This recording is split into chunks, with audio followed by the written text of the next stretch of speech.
The first big snowfall of the season blanketed parts of New York, Pennsylvania, and Michigan.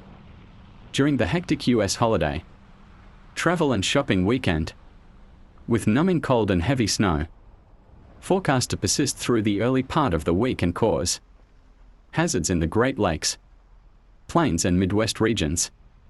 The snowstorm led to an emergency declaration in parts of New York and a disaster declaration in Pennsylvania, with officials warning of dangerous conditions for Thanksgiving travelers returning home.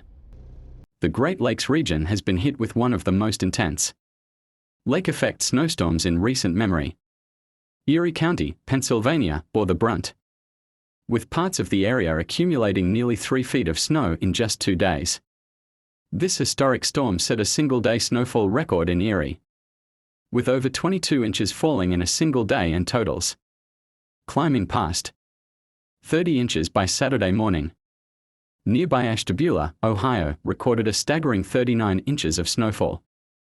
This snowfall was fueled by lake-effect snow bands, a phenomenon triggered when frigid Arctic air moves over the relatively warm waters of the Great Lakes, with Lake Erie's temperature significantly above average, around 50 degrees Fahrenheit. The clash created ideal conditions for heavy snow, with rates of up to 4 inches per hour in some areas.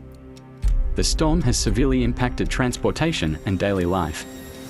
Major highways, including sections of Interstate 90, were closed, and hazardous conditions led to hundreds of accidents and stranded travelers.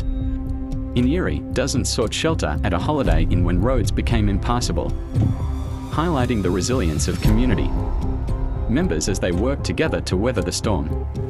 Officials are urging caution as forecasts indicate that the snow isn't done yet. Additional bands of heavy snow are expected through Monday, possibly adding another 6 to 15 inches in localized areas. Pennsylvania Governor Josh Shapiro declared a state of emergency, deploying resources to assist stranded motorists and support emergency services.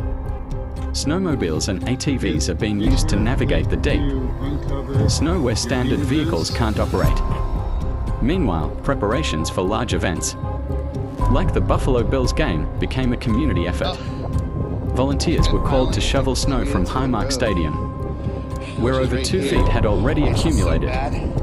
Looking ahead, meteorologists warned that the pattern of extreme snowfall could persist into December due to above-average lake temperatures and continued Arctic air outbreaks. Communities across the region are bracing for more disruptions, while relying on the solidarity that has become evident during this storm.